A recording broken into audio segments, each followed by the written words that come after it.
We are live. We are back with our MC 4326 Advanced Social Media and Analytics class. Sorry, we're having so much fun backstage before we go live. Sometimes I have a hard time grounding, especially with this amazing group. How are you doing this afternoon, Angie? No, I'm doing great. I completely agree. I'm all pent up. I'm all excited to see what this team has to offer. One thing that we were talking about backstage is that this is our first all girls group. So girl power. Really excited to see how everyone interacts and how again we present this topic. The one this morning was so interesting. What did you think? Oh, I thought it was really interesting. And we had this great conversation that you were chatting about with that TikTok, girl dinner. Girl dinner, Girl yeah. dinner. Yeah. I thought that was really interesting. And just so everyone knows, the computer generates the teams. But I am very, very excited to see our first all girl team. And I just want to quickly introduce Kennedy. Kennedy will be joining us today as a commentator, not part of the group, but part of the girl power that we're bringing here this afternoon. And I'm really, really excited.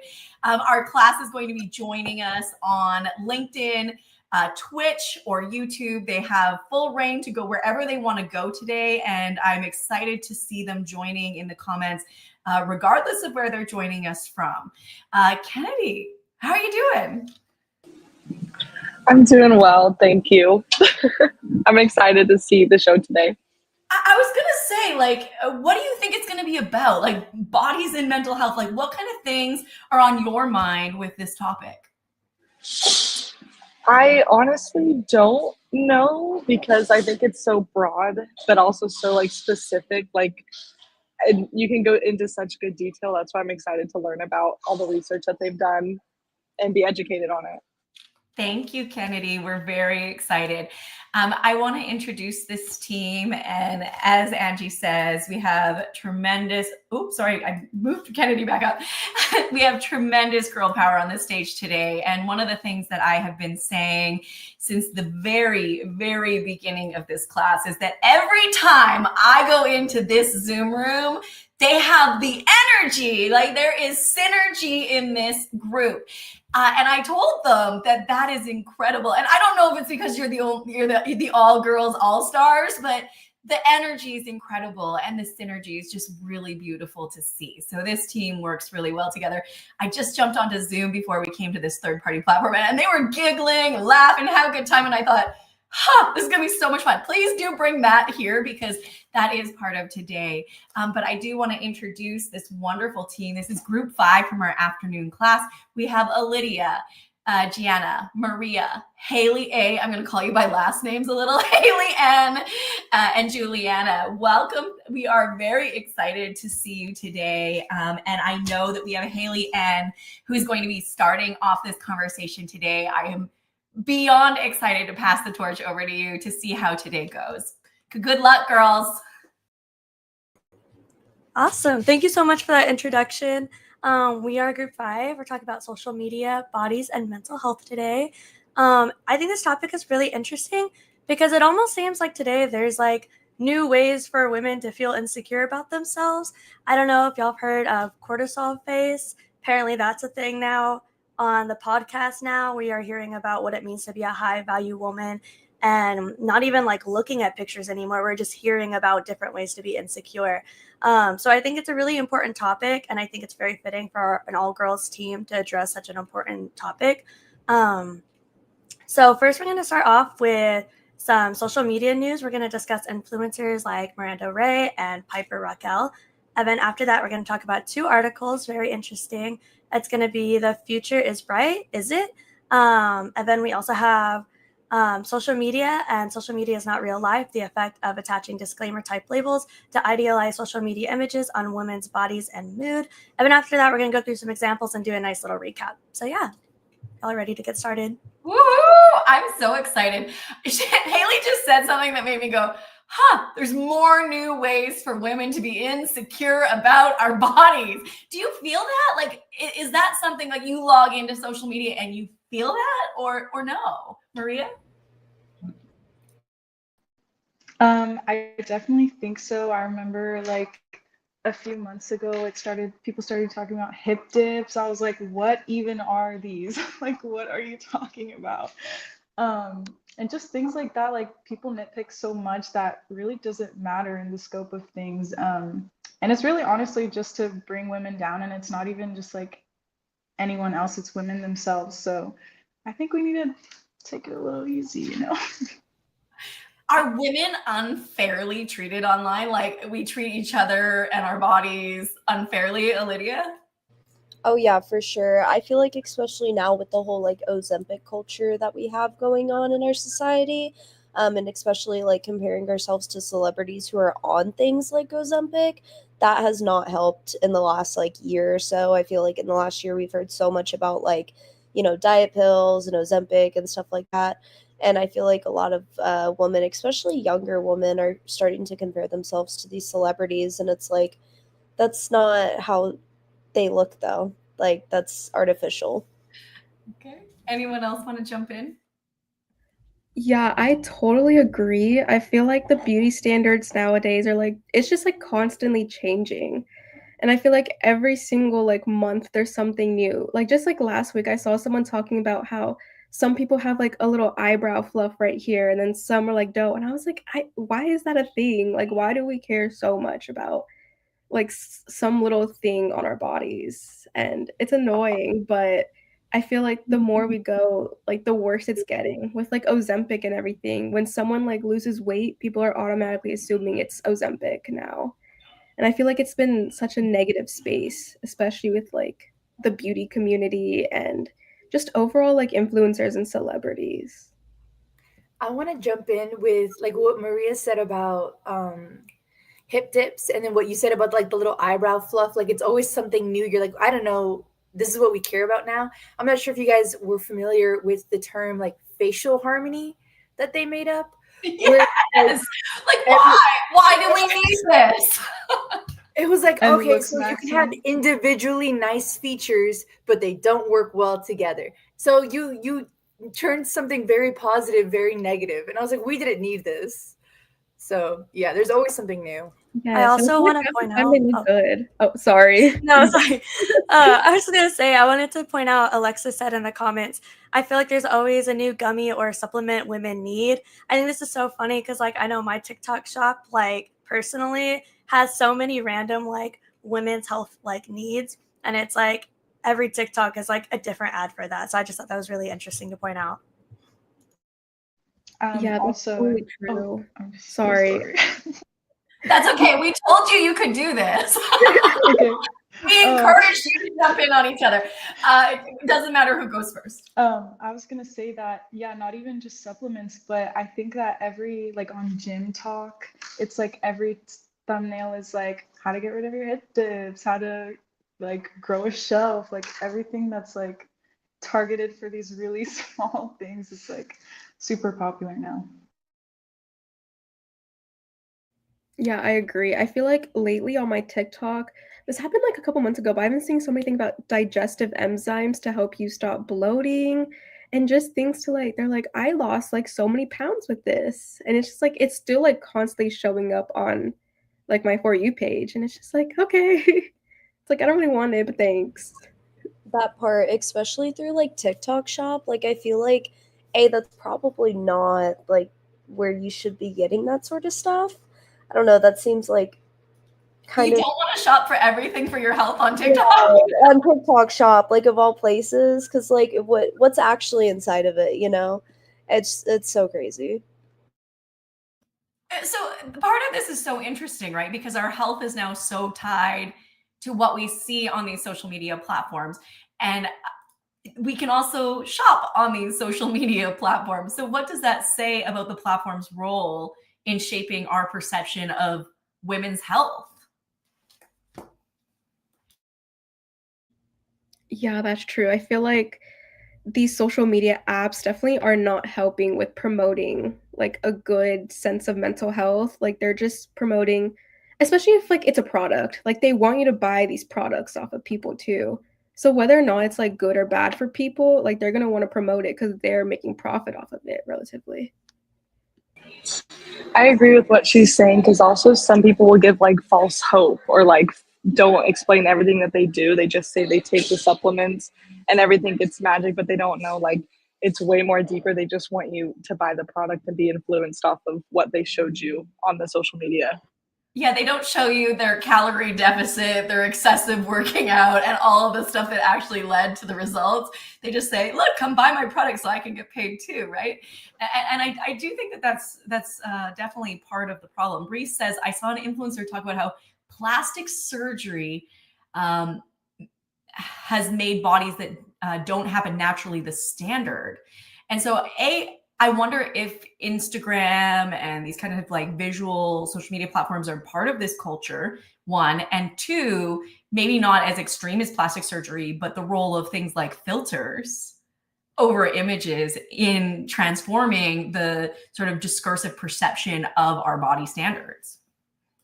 I also just want to quickly bring up something Heather said in the comments. The Lemmy gummies are today's Herbalife. And I think that's so funny because, like, what does Kourtney Kardashian know about, like, like science, anything to do with this stuff? Like, she pays probably millions of dollars, like, since she's been alive to look the way she does. Like, girl, I don't trust you at all. That part. Yes. That's so fair. And it's so funny because there was this video trending maybe 2 weeks ago with someone who was like giving it a raving review. And it came off as a review, but it was clearly like product placement, product promotion. And someone in the comments was like, "You can actually get this at 1/5 the price if you just go to this one. It's all the same thing." And I'm like, oh my gosh, now we're comparison shopping on these posts. Okay, so I want to go back to my question about the plastic surgery is an extreme example, but what about the filtering? Yeah, I feel like filtering has been something that's been happening for like a couple years now. Even since like I'm gonna say like 2018 when Tana Mojo was well, she's still a thing, but like when she was like really big in her prime, I feel like there was a lot of things about her using Facetune to like change her body and like morph herself to look a little more curvier, like smaller waist with a bigger like bottom. And I feel like that is still happening till this day, even with like celebrities. I think in the comments, Cece said, "Yes, there's always something new we are influenced to look at with our appearance." And I feel like that's something with like celebrities and stuff. But we don't know like what's true and what's not, especially with Facetune being a thing and like editing. Like we don't know what's photoshopped, especially with AI nowadays. Like we'll see people like showing themselves like in an AI body, but like it's getting like too good to the point where we can't tell and we just automatically assume that it's real. Yeah. That and also just like Tana literally has gone through and like done like comparisons of like how she like face tuned her photos to like how it actually looked. And like, yes, there's a difference, but it's like she didn't have to do that. Like she's always looked great. So I just feel like it just sets such a like what's that word I'm trying to say? That just like standard of just like what we're supposed to look like. It just sets such an unnecessary one, especially for younger girls, because like we were all pretty young watching her. Now we're older, and I feel like a lot more of us are realizing, okay, like this isn't the norm. This isn't how they actually look, right? But like there's still girls younger than us, boys even younger than us. I mean, this isn't really just centered to girls. Men Photoshop themselves as well. And especially with celebrities, they have professional Photoshoppers, so you really can't tell. Like Kendall and Kim Kardashian, they've admitted that they like have professional Photoshoppers to like edit their pictures to exactly how they want it to look. That's insane. And it just sets such a like realistic, yeah, like, and I mean it looks like it's not been photoshopped, but like oh my gosh, like that's kind of insane because they look great just the way they are. Haley? Yeah, I totally agree. And I feel like even when they are open about it, like it's great that Tana came out and was being open about that she used that Facetune and everything. But it still sets the standard. And like Gianna was saying, you can't tell when it is Facetune or what about the picture is Facetune. And so you're still just seeing the picture, and it's still that's still the image in your head and the standard that you have in your head. And then I did want to add on to like the whole filter thing. So I feel like at first there was like a version of it that was more innocent. So like with Snapchat when they released like the whole like rainbow filters and like the dog filters and all that, I feel like that's where it kind of like started and people started like integrating other functions and editing bodies and that became like more normalized. I do remember that Instagram at one point had like a filter or like a warning that like it's been edited on like your story or like your post if you use like a filter on it. I don't know what happened to that, but I know it was a thing at one point, at least here in Texas. I know when Instagram started, like there weren't inherently filters built in. So we were all buying filter apps to put over all of our images before we would upload them to Instagram. And then slowly that changed. But yeah, I think this is really interesting. I'm curious if we can pass back over to Gianna and start moving into your segment. Yes, so today I'm going to be doing social media news, and I'm going to be talking about two influencers specifically. One is a TikToker, Miranda Ray, and another is, I'm going to say also a TikToker right now, but she's more on YouTube, is Piper Raquel. So for Miranda Ray, I feel like this past year, she's really come out and been open on her mental health journey and just things that like she's been really dealing with on her own, especially off social media. She's come out saying she's got an eating disorder from it, and you can look at like her old videos and her now, and you could tell like how drastically skinny she's gotten. And I know in her comments, a lot of people are just being like, I like you're so pretty, like I want to look like you. And she's come out and been like, I don't like these comments because the way I got my body and the way I look now, I just got it in an unhealthy way. And I really do appreciate her like coming out and being like, you shouldn't like look up to me for like health wise and like a workout routine. She was like, cause I've had to go to rehab for this. And she makes videos on herself like just constantly like changing her hair, and it's like her way of like having to change something about herself so she feels a little better. And I think with her, like it's such a great thing to see when you see someone who you looked up to just really open up and be honest about like themselves and just being like, I have gone through like really hard times. And I know she's like, social media is a very negative place, especially when it comes to comparing yourself with girls and even like guys too. Like they can compare themselves to like a super buff, jacked guy at the gym. But I feel like for like girls especially, you get a sense of like, I want to look like this person. Like she's so skinny and I don't look like that. And she just does a great way of just sharing her experience and why some things necessarily aren't always what they seem on social media too. And I feel like this leads to like one of my questions is, has anyone ever looked at somebody on social media and really compared themselves to them like right away? Because I know I have. I don't know if you guys have ever done that.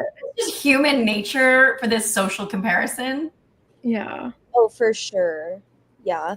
No, I've definitely like, yeah, especially if I see like a really, really pretty girl on TikTok, I'm like, oh my gosh, I wish I looked like her.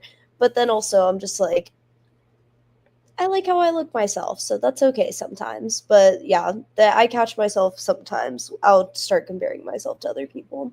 I also think with TikTok is interesting too because in the past when it was more like celebrities were famous on like Instagram and stuff like that, it's easier to not compare yourself to celebrities because in your head they're already so like above you. But like now with TikToks and influencers, it gives us this like impression that they're like common people like us, like they're everyday people like us. So it's like even worse when you see that comparison and you're like, well, they're not a celebrity. I could be them. But really they are. Their whole job is to look that way.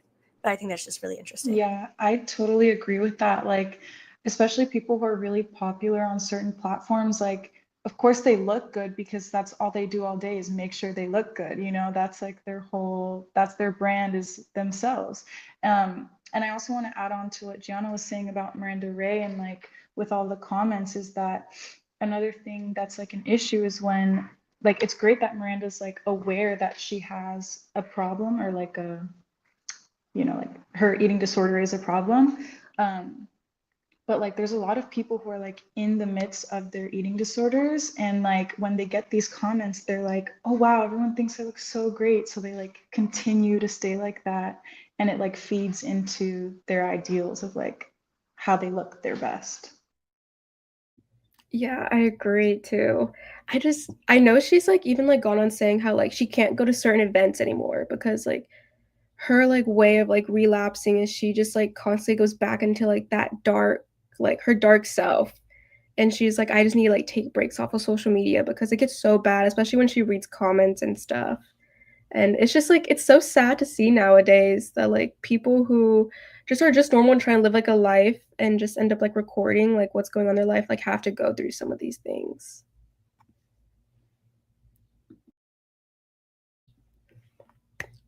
Let's see. Yes, what Ashley said in the comments, she says, I like when influencers are open and clear. And I totally also agree with this. It's really nice to see when like an influencer is opened up about them and the way they look. I know Alex Earl recently has been open about her acne and how she's always been super insecure about her acne, but recently she like just started going out in public without any makeup and she was like it felt relieving. She was like it felt like I didn't have to hide myself anymore from like the public and everything. Like she wasn't putting on makeup or she was like she didn't want it to get like super inflamed. She was like it was nice to go out to like events and not have to like hide myself and like show the real me. And I feel like that was very cool. I've said it a few times this semester, but the core way that we anchor into authenticity for others tends to be twofold. One, are they being transparent with us about their monetization or sponsorship? And two, are they revealing their imperfections as people? And I think that some of the examples that you're showing right now, like I have an eating disorder or I have acne, like these kind of things, when an influencer does that, people are like, that's so relatable. And so my question is, in the terms of body or mental health, does that start to move an influencer into an activist stance or in a representational frame that is productive, or is it harmful because people are still looking up to the person who, you know, got that way by having an eating disorder? I think it definitely depends on the influencer and their own mental health, I feel like, because like a lot of people will realize that like, okay, I have a problem and I have like all of these people like looking up to me, like maybe I should change, maybe I should start advocating for, you know, mental health. And but then some people, I don't know, I can't remember her name, but she was on Vine. She was like, she's a really not like old influencer, but she's been on the internet for a long time. She has like an awful eating disorder. Um, I can't remember her name, but she kind of dresses like more emo. I don't remember what it. Yeah, do y'all know who I'm talking about? Like, I don't Is it remember her Eugenia name. Cooney? Yes, Eugenia. Yeah, I was Cooney. gonna talk about her in my thing a little bit. Yeah, Then we'll wait on her, but yeah, continue. just like that whole like premise of like at some point she'll like advocate for like, you know, getting help. Like I think that she did go to like rehab a couple of times, but like most of the time she still kind of advocates for like other people having an eating disorder or like almost promoting it. Like it's just kind of one of those things. I think it really just depends on the influencer themselves and if they want to seek help and if they want to help the people who are looking up to them or not. I think Angelina was talking about in the comments. She was saying, okay, transparency is trending, but like also Brooke Schofield just got her eyelids done and is getting so much hate when she could have completely hid something like that and avoided all the hate. I just want to say, I think it's really like interesting because I didn't even know you could get your eyelids done. It reminds me of like my opener earlier, like new ways to be insecure. I didn't know that was a thing you could have done.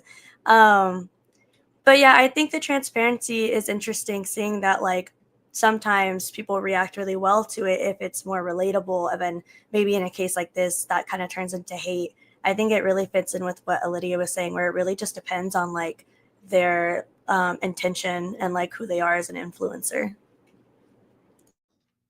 Do we think that bodies are too scrutinized on social media? And is there a counter measure to that? Like, is there a better way to have a more body positive or like more successful way to look at it? It's actually interesting that you say that because I want to say our first article kind of talks about how we can like counter that and if their research was successful or not. I don't know if Lydia, you want to start talking about that? I don't Um, know. Is Gianna done? yeah, I was about to say. I am so sorry. No, it's okay, girl. I got one more person. We'll We're table that. We'll table it. I am excited to get there, but just like on a broad, like without the research, like what is your personal opinion? I would say yes, there is some ways to like help bring up confidence personally.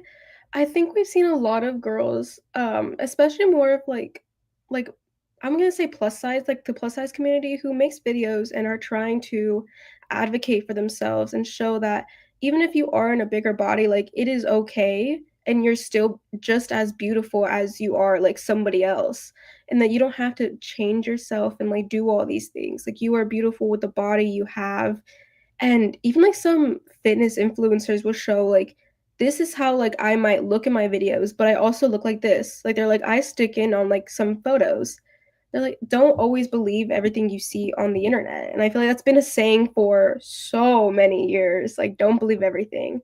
And I feel like that's just like one of the main things. And I love when they are open about it. Like they're like it's like I pose a certain way to look like this, or like you like just because you're not the beauty standard doesn't mean you're not beautiful. And I feel like that's such like a beautiful way to put it, and just to like help others, especially young girls who are seeing all these other people just like feel more confident in their bodies and to really like enjoy like the features they have and stuff, which I feel like could also go into my second influencer. I'm gonna talk about Piper Raquel. I feel like she's been her name has been in a lot of stuff lately. There's been a documentary about her and her mother that just came out on Netflix. I think it's called Bad Influence. But they've been talking about how her mother has been exploiting her and other children for so many years. And when we look online and look at her videos and old videos, we can definitely tell that there has been some type of like a little push to her being more grown up. And just seeing like the way she dresses is just as a 17-year-old girl who's still 17, like she's been seen dressing like a little more inappropriately. Like her mannerisms are something that you would see in an adult. She has tattoos like since she was like 15, 16. She's very much, I feel like, somebody who young children also look up to because she's been on the internet for so long. She's been on YouTube since, I'm gonna say, since she was like a child, like 9 years old. And people have been watching her grow up. And till this day, like she's still like doing things as like what a grown up would do. I know she recently was caught in the not caught. She was at the Bop House, which is an OnlyFans house, and she was making these like videos with them, but they were just like TikTok videos, and people had a lot to say about that because they're like, she's 17, she's still a minor, like she shouldn't be around this crowd, especially since she still is a minor. And a lot of people do look at her and like sexualize her, which is a very gross thing. And she's been very exploited since like a young age. I don't know if y'all like have seen her or anything. Well, I saw this one clip because I don't have Netflix, so I've just been watching like clips of the documentary. And there was this one clip of like her mom. And my understanding is that the documentary came out because I never watched her as like a kid or anything like that. But apparently she was a part of like almost like a YouTube like family type thing, and she would like record with like I think she had siblings and then like also other little kids, and like her mom would like sit there and record them, and there was like 11 kids in total, and like that's like who was involved in the lawsuit. And there was this one clip of like her mom recording her and some of the kids, and she was like, oh, be sexy, sexiness sells. These children were like 9 and 10. Like, why are you telling a 9-year-old, a 10-year-old to be sexy for? Like, so I feel like that also can definitely, like, kind of explain like why her mannerisms are so much older, because she was forced to act so much older than she was, and her own mother sexualized her to that point. So like, yeah, that's probably all she knows, you know? Yeah, I totally agree with that. It's just so sad to see, like, such young children, especially I know she's a younger crowd who watches her too, because I didn't watch her growing up. I feel like she was more for kids younger than me, and, like, knowing that they were making, like, certain content that was, like, basically telling children to, like, act like a certain way or, like, you wanna be them, when in reality, it was, like, her mom really controlling her and, like, these children to do things. I know I saw another clip it where they like, the mom was giving, like, these children alcohol too, and it was so crazy. Yeah, and I think she, like, even kissed one of them when they were 17.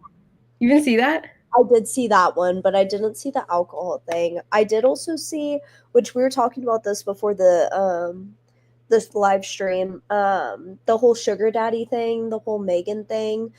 That Mhm. is genuinely like that blew my mind whenever I saw clips of that. I was telling Gianna earlier, but like there was one clip of like it was like her 10th or 11th birthday, and this guy who like they all called Megan was like her sugar daddy, this child sugar daddy, and sent her like thousands of dollars worth of gifts for her to open on her birthday, like boxes surrounding this small child of like gifts to open. And the mom would like exploit her and like send like naked pictures or like sexual pictures to this guy at like her ripe age of 10, 11 years old. Just crazy stuff. That poor girl. I mean, oh my gosh. Yeah, not only that, I saw this clip of someone like going into her bio and her having like this thing called fanfics. I don't really know if it's like OnlyFans, but I think people use it kind of like Patreon. But I went to see if it was real because I was like, okay, maybe this was just like edited because this is like ridiculous. And like in her bio, she has a link and it goes to this fanfics and it's like packages and like all the thumbnails are pictures of her in lingerie and like it's like crazy and they're like hundreds of dollars, so it's like, oh, for $100 you'll get a package of blank amount of photos.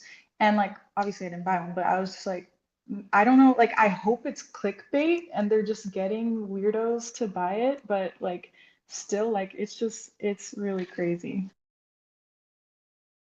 I have no words. I'm out of words. I don't know. Okay, I'm going to ask a question and I'm going to preface this with I don't know the answer, and maybe you do and I don't. At what point is this child abuse, and how do we define child abuse?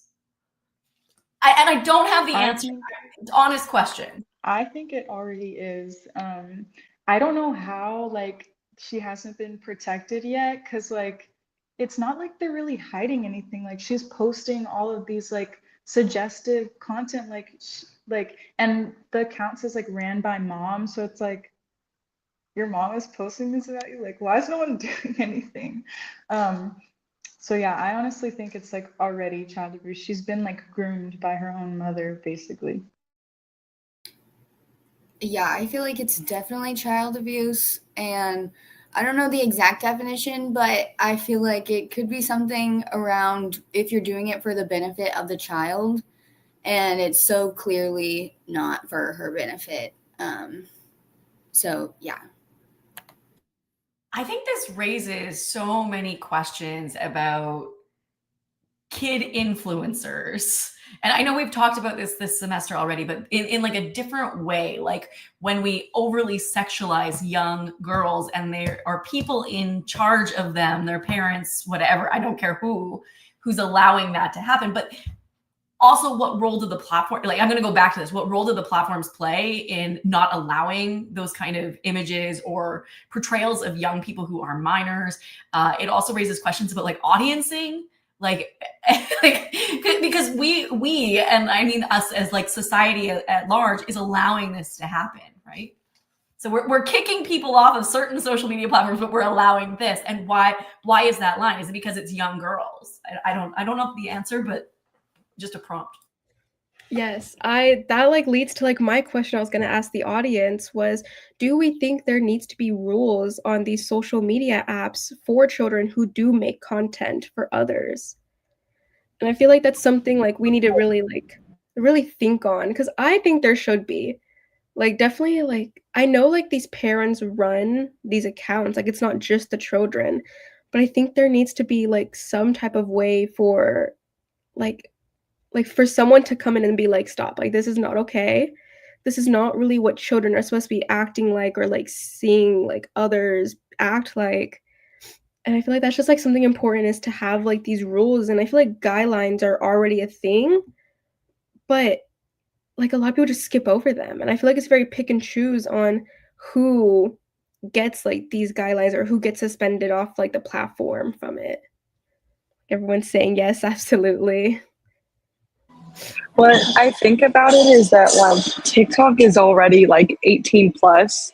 Just people go out of their way, like little kids, to change their birthday, make it seem like they're younger. Like I know people where it's like my cousin, she's maybe in high school, she's still under 18, but like her and her friends will post a fun video in like a bathing suit. They don't think anything of it, they're just making a video, but they know they have to put like TikTok I'm 18 so it doesn't get taken down. It's like there are already rules to help, not help like prevent it, but like it does help a little bit, but people still go out of their way to disregard it and still be able to post on this media. Yeah, I think it's interesting because like it's just unfortunate that technology really isn't there to like step in and like protect these like children. So it's just really unfortunate in situations like that because ideally it's like the parents who should be protecting their children, but in those cases it's the ones like those are the parents that are purposely putting their children in danger. So it's just I don't know, it's a tricky dilemma because it's really not a lot that like technology or companies can really do if the parents or the users aren't going to like oblige to those rules. I said this in the morning section, but it's like kids and teenagers are gonna find any way to do what they want to do if they really want to do it. And I know Lydia's saying for sure. Like we've all been there. We know what we did and how we did it. But what I will say about this is like my son is 11, and when he was in grade 4, we moved to Texas, and everyone in his class had a phone. And all of his boy group had a phone, and all of his boy group was on TikTok. My kid doesn't yet have these things, but then I'm vilified because I'm the only one who's saying, no, you can't have them. And so it's so hard as a parent to have to hear the like, but everyone else has it. And then this goes back to the, I can't remember who just said that wonderful thing of like, they're not even following the rules. Like they're just blatantly not, but I don't even think the parents care that they're not following the rules. So, I mean, it just creates this like ecosystem of, it's hard. It's a hard and challenging situation. Yeah, I definitely understand that. Like even as I grow up, like even now I'm only 19 still, but like I'm always like, dang, my mom was right. Like so I definitely think like children are always gonna find a way to, yeah, like you said, do whatever they want. I remember like when I first got Instagram, I was definitely not 16. And I just put, oh, I was born in 1999, like whatever. So yeah, I definitely think there just has to be more regulation and more emphasis on like parents to teach children, and not even, I mean, to teach them as well, but even just to like completely steer them away from like danger in that way. Thank you. I'm going to get Gianna to wrap it up and pass it over to the first article.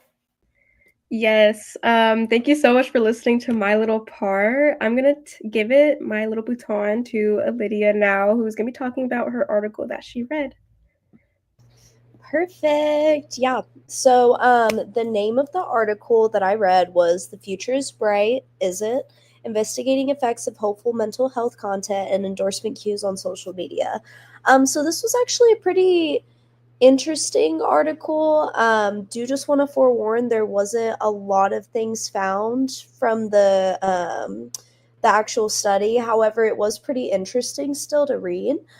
So pretty much the study was done in, I believe it was Belgium, and they used emerging adults, so 18 to 29-year-olds. They used emerging adults throughout these ages just because they're the most active on social media platforms. Although we just kind of talked about how sometimes it is even younger audiences, but I digress. So essentially, what the study wanted to see was if hopeful and inspirational social media posts on apps such as Instagram, so for the study, Instagram was used, can lead to a spillover effect into one's level of life satisfaction. If you're like me and you couldn't actually remember what the definition of spillover effect is, it pretty much just means that it occurs whenever information regarding specific attributes in a message also influences beliefs about attributes not explicitly mentioned in that message. That was a lot of word vomit that came from the study itself, so I went ahead and dumbed it down a little bit. So just like an example, say you're on TikTok, you watch a sad video clip, something sad. I don't want to say anything sad because but and then say you scroll to the next and you view a video clip of somebody singing. However, you still kind of feel those emotions of sadness still inside of you. That's the spillover effect, where you watch something that had a negative emotion and then you go to something that's more neutral or happy, and you're not really feeling those emotions. You're still kind of feeling the last emotion. So kind of just like spillover. So there was prior research into hopeful and inspirational posts on social media, and this prior research did show that that seeing hopeful and inspirational posts on social media led to higher levels of life satisfaction. However, this was more so done on like MySpace, so like beginnings of social media. We didn't have everything in our faces. It was just kind of one and done. Maybe Facebook. I think there was one that was done on Facebook as well. So what the study claimed was that students especially normally only post quotes or indirect mental health things. So like instead of actually going onto like your story and being like, I just feel so depressed right now, like my life is not okay, stuff like that. Instead, they'll post like a quote or like a graphic that says like, grow through what you go through, something like that. I feel like we've all seen something like that on our feed, or like somebody else has posted something like that, right? I know I have one of my own that's super memorable. Mine is live the life you deserve, not the life that you have. And I think that is so, I love that. I love it so much. I'm just going to throw it out there to the audience if y'all have one off the top of y'all's heads that y'all want to put into the chat while I'm just explaining the rest of the study. So anyways, the study uses messages of hope and mental health to study how this affects people's feelings of hope. However, the study did find that messages of hope and inspiration do not elicit feelings of hope in participants. However, it did find that so what they did was they had 10 different graphics of different quotes, mental health quotes, such as like the ones that I just threw out, grow through what you go through, stuff like that. And they would show these to the participants in the Instagram format and just ask them like, hey, how did this make you feel? Did it make you feel hopeful? Did it make you feel inspired? Did it make you maybe feel like, oh, like I can get through the rest of the day because of this quote?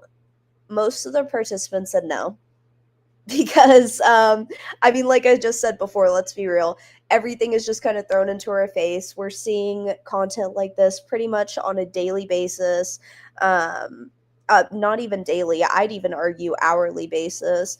So the researchers were kind of a little bit shocked, just because they thought that with the prior research saying that, oh, people did say that they had feelings of hope and inspiration, to this one where people were like, no, this made me feel no differently. However, there was a little bit of a difference in the responses whenever they had the number of likes shown. So whenever the number of likes was shown on the post in like the Instagram format, right? If the post had over, I want to say it was like 25,000 likes, like somewhere up there, it was a lot of likes for an Instagram post, then people would say that they had like a little bit more hope than seeing a post without likes. So that leads us to the question of, is this solely because of the likes?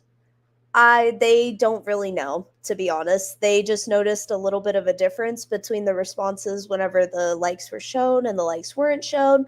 I would argue that yes, it definitely was. I feel like, especially on Instagram, we use likes to see if people are engaging with it, see if our peers are engaging with it. And, they always have like, oh, liked by blah, blah, blah, and 25,000 others or whatever. Well, for this study, obviously they couldn't do that. However, our brain already makes that connection in our heads, right? Because we're just so used to that, especially whenever we're scrolling on like our explore page. Most of the time it's going to give you stuff that your followers or who you followed have interacted with. And so, in my opinion, this was not from the study. However, what I think it was whenever you see posts that other people have liked, especially like leaning towards mental health and stuff like that, your brain makes that connection.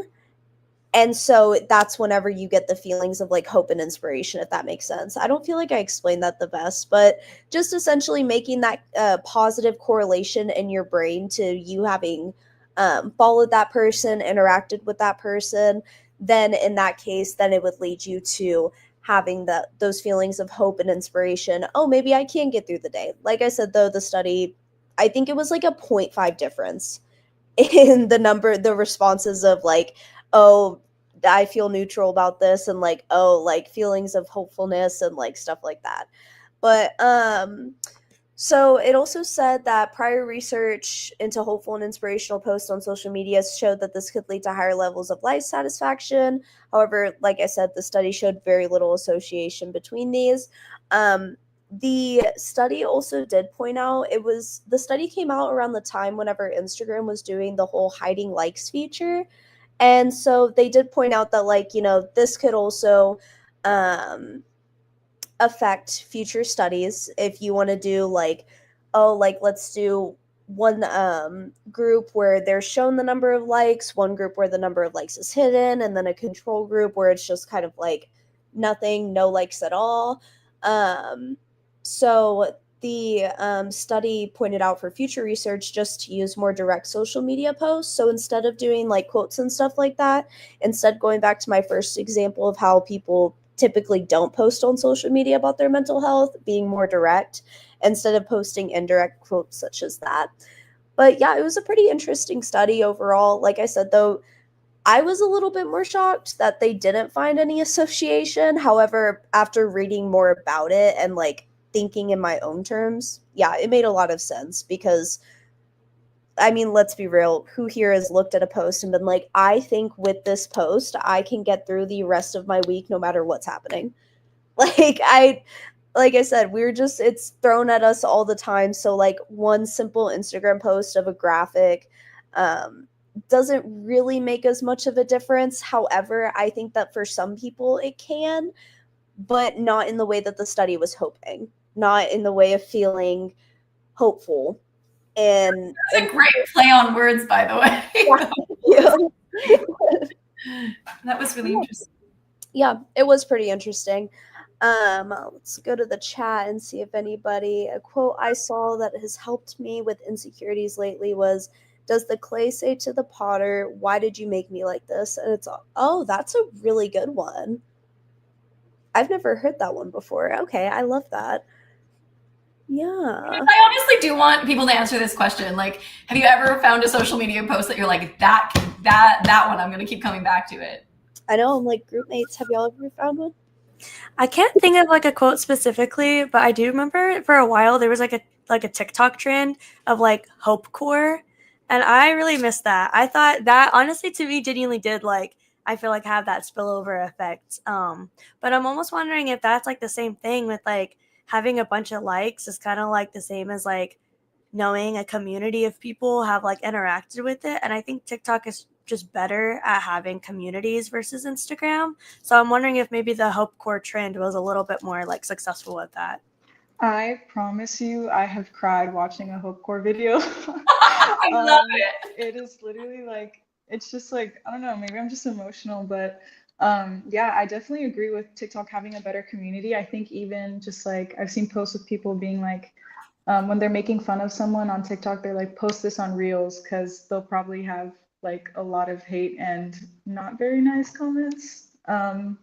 So yeah, I definitely agree with that. And then one quote I can only think of is like the keep calm, carry on quotes. And I remember like on Facebook, my mom would send me like those quotes with like minions. I don't know. I liked those. Yeah, I want to. Sorry. I can't think of a specific quote right now, but I love Pinterest. So I'll see stuff on there all the time where I'm like, oh, I never thought of it that way. And it's very cheesy, but it does change your mindset a bit. And I think even if the video is not necessarily like a hardcore video, if it's just something funny, then and like I was like just in my head a bunch, and then I watched a funny TikTok, and now I'm laughing, and like I forgot what I was even upset about. So sometimes it can have that effect where it's not even intentional, but you're hopeful in some way afterwards. Yeah, I want to say that like one of the biggest like health influence trends I noticed was the 75 hard. I think that's such a big thing that I've seen like spread over and influence other people because I never heard about it, and then it was my entire For You page of people doing it, showing their results, actually like doing it the 75 hard. And then I also like that there were people influencing how like you can switch it up but still have benefits from you and change it from like 75 hard to 75 soft. So it's like I want to say that's one of the biggest like health trends that I've seen, at least recently, that's made an influence on a good amount of people. I've been mulling this over since you said it. Like, does one post ever make me go, ah? No, it doesn't, ever. But what I will say, you know, maybe I haven't found the right one, Maria. I just like haven't, it doesn't hit me yet. But what I will say is I find people that I find inspiring. And when I follow those people, there are certain people that every time they post, it hits me. And so it's not one post, but it's like the people who have that super inspiring take or approach or perspective that keeps entering my feed over and over again, that I'm like, I'll save them. Like I full on have like a saved folder on all of these platforms of like, these are my inspirational quotes for the week. And I will go back to them as like, you know, you need to do this or whatever it is that I want to get through. But, you know, it's usually people as opposed to like one thing, if that makes sense. I think we need to start moving along to our next person. I know, sorry y'all, but I'm gonna pass my baton over to Maria. Okay, thank you so much. So I'm going to be talking about the second article. If you guys want to follow along, it's called Social Media is Not Real Life, and the effect of attaching disclaimer type labels to idealized social media images on women's body image and mood. So this was an online study, and they conducted it on 18 to 25-year-olds. I'm assuming 18 because that's like the consent that they could get. But this definitely affects younger girls as well. One big one I would probably say is like the Sephora girl trend. It's like literal 10-year-old girls at Sephora buying retinol cream for their faces that have zero acne. Or like buying $70 Patrick Ta foundation. Girl, for what? You do not need that. But yeah, so back to the effects or whatever. The study was done to see how it would change like women's perceptions of their body, specifically adding disclaimer comments to like retouched or like photoshopped images.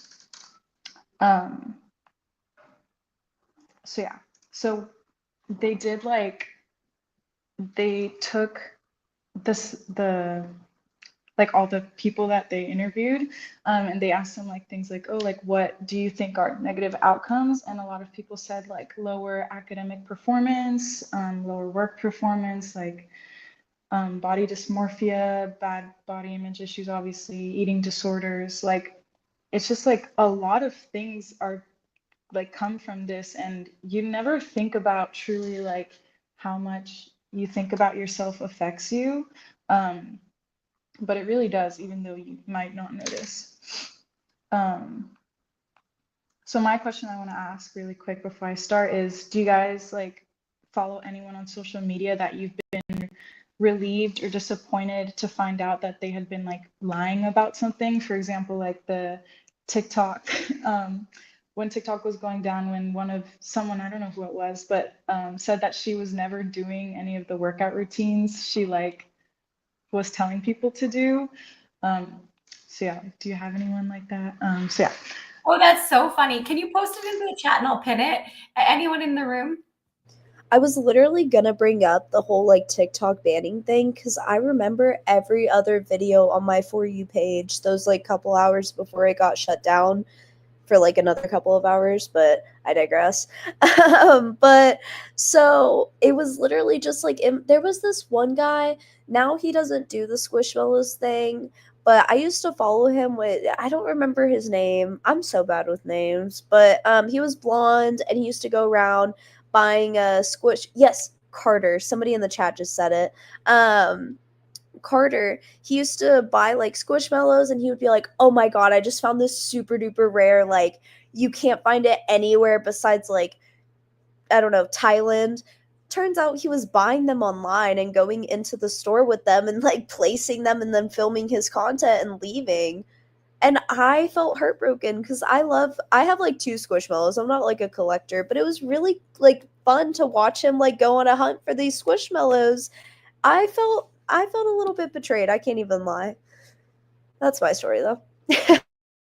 I think on the more like positive side, I don't know if y'all know Ari on TikTok. She does like a lot of like the POV, like your friend is rich but they don't know it, and like she does like a lot of like the like, you know, acting videos or whatever. But a lot of people were saying that she's like so like naturally beautiful, and they would go and comment all these things about like, wow, you're so like beautiful and all this stuff. And she just like openly was like transparent about, I've had my lips done, I've had my chin done, I've had this done, I've had this done. And so she's basically just saying like, you know, I like a lot of my looks are artificial and it's like part of my work to like look a certain way. Like I appreciate the compliments, but like for full transparency, like this is not how I was born. And to me, I thought that was really like, you know, interesting because she had never denied it. She had never like, you know, she could have just said like, oh, thanks for saying I'm pretty and moved on. But she like cared about making sure her fans knew that like they shouldn't feel like they need to look like her because she kind of paid to look that way. So I thought that was interesting. Yeah, exactly. These are great examples. Oh, did you want to go? You can go. Sorry. I was just gonna say, like, along with that, like, I remember when the TikTok ban was going on, like, a lot of the mukbangers, they came out saying, like, they weren't, like, really eating the food or, like, showing, like, the behind the scenes, how they'd, like, spit it out. And I feel like that whole, like, mukbang, like, culture kind of normalized, like, people wanting to eat, like, that much. And so people felt, like, okay with it. And so when it kind of was revealed that it was all fake, it kind of caused like this whole controversy with that. And I feel like it dropped down like the whole views of mukbangs in general. Like I haven't seen it on my For You page in a long time. Yeah, especially with the mukbang thing you brought up, like I saw that they like a lot of them were starting to come out and say like, listen, I eat all this stuff, but I also work out a lot to make sure that I'm not like becoming Nico Avocado or whatever his name is. Yeah, so they're like being transparent about that. They're like they don't have a fast metabolism or like you know, it's just stuff like that. So yeah, these are definitely great examples. It's exactly what I'm about to start talking about. And also Reese said that Anita Sitar did the Starbucks run every day and she never liked coffee. So yeah, exactly things like that, like just like portraying yourself a certain way online. So one thing that like the study was saying was that policymakers were doing like things, certain things to fight off like the negative views on certain like advertisements and stuff. So in 2012, Israel made it a law that all advertisers had to disclose when their models had been retouched. And then France did the same thing in 2015. And I think this is like super like fitting, considering the models and like the beauty standard in these two countries are like literally like thin women. And one like funny example I just thought of was like the Brandy Melville doors in France or in Paris, where it's like you have to like turn to the side to get in. So yeah, I think this is definitely like something very important, but one issue is that these are just for like professional advertisements or like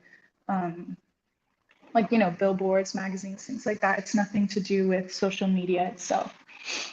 But this aimed to like inform women and make them stop comparing themselves so heavily to like edited, unrealistic images, and in turn increase positive body image viewers.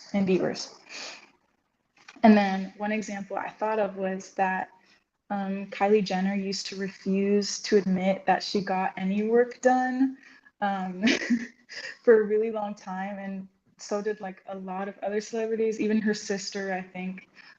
Well, one of them, which is of course very harmful because she portrays herself as this like perfect, like beautiful woman, when really like you weren't really born like that. Like it's okay to get surgery done, just like, you know. So this is leading into one of my questions. Do you think it's the responsibility of creators and celebrities to tell people they've had cosmetic work done? I know earlier somebody said, Angelina said that transparency is trending, but Brooke Schofield like told everyone she got the surgery done and they were all like hating on her, right? So yeah, so is it like, do you think it's their responsibility to be open and honest, or like is that kind of like you do you, like, you know, stuff like that? And yeah, what do you guys think? I'm like If anyone has. definitely like in and out between that, because I feel like no, like they don't have to disclose exactly what they've done, but I feel like if they're getting constantly like pressurized, then maybe you should. Like if there's like drastic change to you and you are an influencer, I feel like maybe you should disclose like, yeah, I did have this done. It's not necessarily even a bad thing that they did have it done. I feel like everyone has insecurities, and if you want to change it, then change it. And I feel like a lot of people like hate on others, but it's like at the same time, it's like it's their money and they could do what they want with it.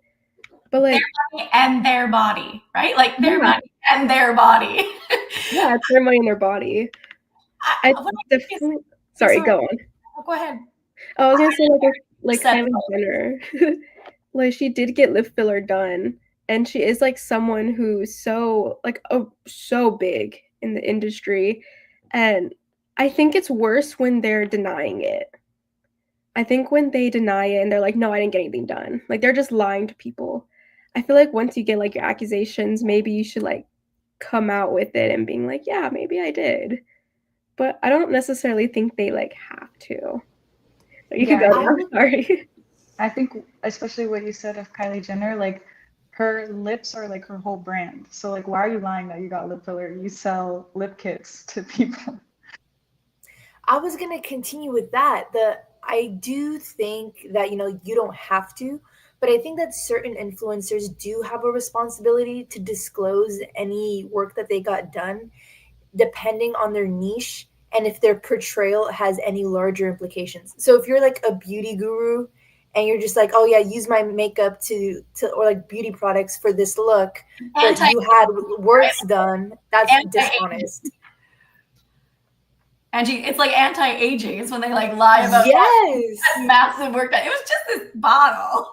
No, it wasn't. Be honest. Be authentic. So also like fitness. If it's like, oh yeah, if you follow this routine, you will look like this. But you know they went through all this surgery and such.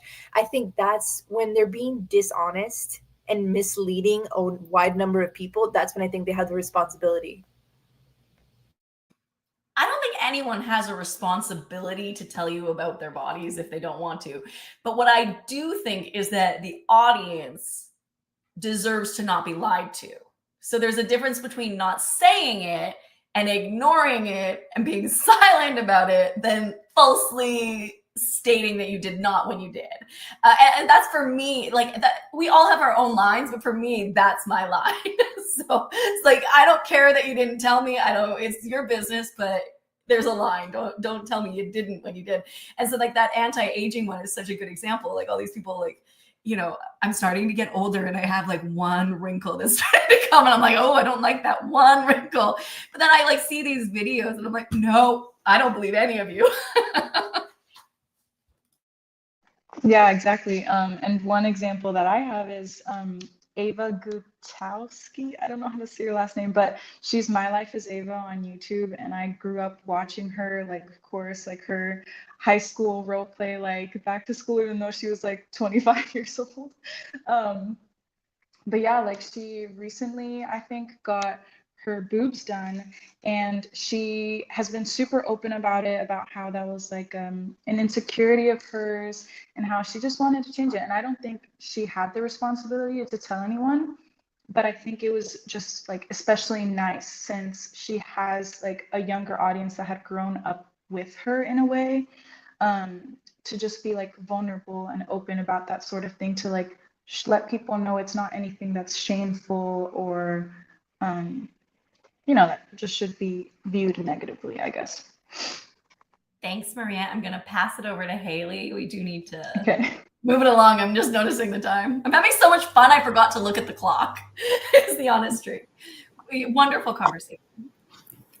Okay, great. Yeah, so for our newsworthy example today, we already got a little tidbit of it earlier. My first example is of Eugenia Cooney. Y'all might have heard of her throughout. This was honestly the first person I thought of when I was reading through the articles and everything, because it just seems like the most prominent. She was a YouTuber in the early days of YouTube, and she had her own very prominent case of anorexia, and she would make content, and she was very, very skinny. It was very apparent that she was in an unhealthy condition, and she would get a bunch of negative feedback and comments about her body and people like concerned about her health. And so then she started to open up about getting help and getting that taken care of, but it was very back and forth. And so I kind of want to start by asking the question of what is the responsibility of the content creator to be open with their audience about their health and what is going on and with their body, because when you have that parasocial relationship, I know, you get concerned and you do care about these people, but also you have to remember it's none of your business at a certain point. So I just kind of want to open that up to start it off. But there have been people since then in later years who have claimed to have been affected by her content and seeing her videos and growing up seeing that content.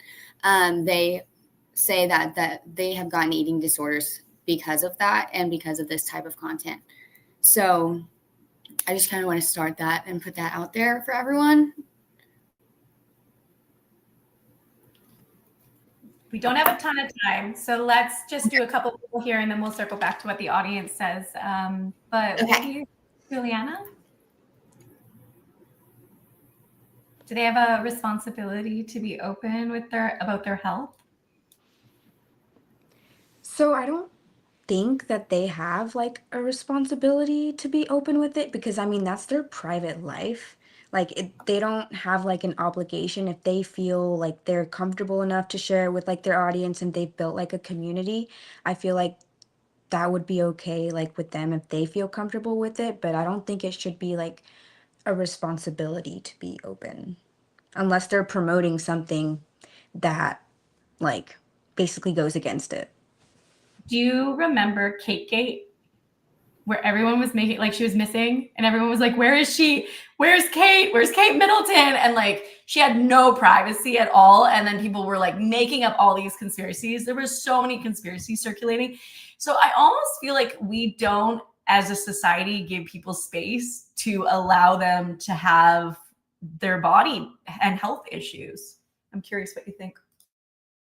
Yeah, everyone was saying like they're getting a divorce, like she probably cheated on him and then she had to come out and tell everyone she had like cancer and like that's all that happened, right? I'm pretty sure that's what happened. Some of them were worse. Some of them were like, Yeah. she was killed, she's being abused. Like it was, Yes. They the thought it was series were broad and wide. Yeah, they thought it was like another Princess Diana situation, which I thought was pretty funny. Well, not funny, but crazy, I guess.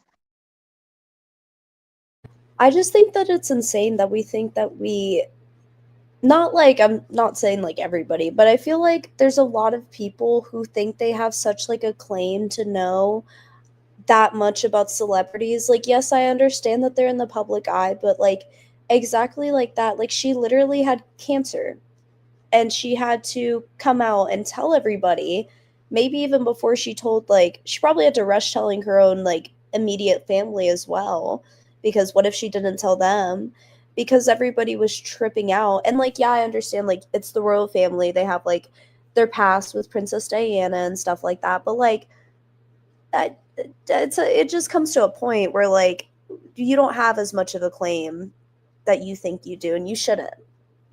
Like there's still people too who deserve at least some part of their lives being private. That's my personal opinion though. Yeah, I agree with like what Reese put on the comments also. She put, I believe everyone, if everyone notices, they should bring it up, but however, they aren't required to. And I totally agree with that.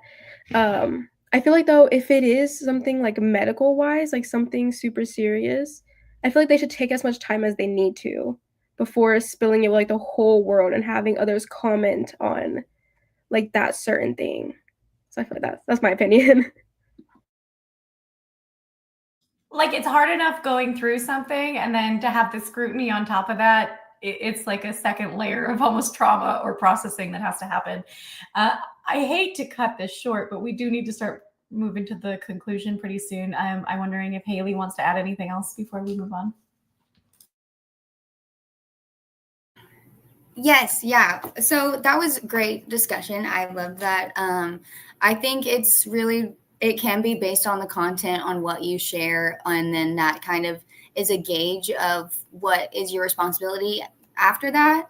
And then this just reminds me of like this, everyone commenting on Selena Gomez's body like consistently, and it's like, God, just leave the girl alone, y'all. Like she's clearly like, it's everyone knows that she has health issues. I don't know, but yeah, thank you. Okay, so to wrap things up, we've talked about a lot about how social media affects our mental health and just the way we see our bodies overall. So Gianna showed us how real it really gets with like influencers that we see, like Piper Raquel and Miranda Ray, who seem like to be like perfect online and promoting like good bodies and everything, but are actually dealing with serious like pressure offline and like insecurities with themselves. So, Lydia also explained how mental health content can sometimes feel performative and introduced us to that spillover effect with how, like, seeing something sad can spill over to the next content that you see later on. And also reminded us that knowing a photo is fake doesn't stop us from, like, comparing ourselves to that image or that person. So, and then we go back to the Haley Aaron and who talked about Eugenia Cooney, which really highlighted how online content can be triggering and how platforms don't always like step in when they should, even though it should be necessary. So I just want to leave you guys with start choosing content that actually supports your mental health. Unfollow any accounts that like make you second guess your worth, and just follow people who remind you it's okay to be real and not perfect, because in reality nobody is perfect. Take breaks when you need to. You don't owe anyone like your peace of mind just to keep up with like social media feed. Woohoo! Well done, team. I love that call to action at the end. I don't know about you, but sometimes I'm just having to like not log in these days. And so I would encourage all of you to think about when you need breaks and just take them for yourselves for whatever reasons you need to.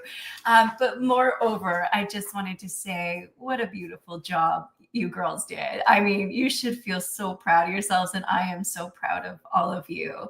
You worked tremendously as a team this semester. Your synergy has been just beautiful to watch, and the collaboration spectacular. And that's a testament to how you treated one another and worked really well together.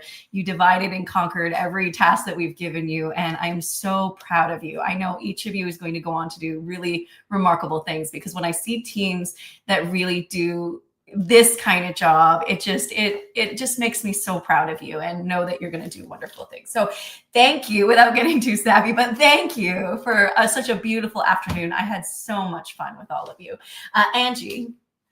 I also had an incredible time listening to all of you guys. It was very thoroughly researched. And as you know, Nicole said, not only did your synergy and hard work clearly come through, but it was also very much a testament of the work you guys put in, the effort that you guys put into working together, not just on your own individual pieces, but as a team. So again, you should definitely be proud. Alexis says, yes, you have a bunch of love in the comments. And to the comments, thank you so much for, chipping in today. I love the quotes. I love the questions. I loved your input. So again, thank you to everyone involved. Look at those comments. Everyone loved your show. I loved your show. So thank you for such an outstanding job. Round of applause to you. If I could do it even bigger, I would. But yeah, love on yourselves. So just a quick class note. We do have our social media lab due Sunday at midnight. You should be working towards your final portfolios. And otherwise, we have one more final live show next Wednesday. These have been so fun. I have just enjoyed them immensely this semester, and it's just so fun. So thank you so much to Team 5. Really remarkable job. I'm going to be ending the stream, but it takes about 30 seconds.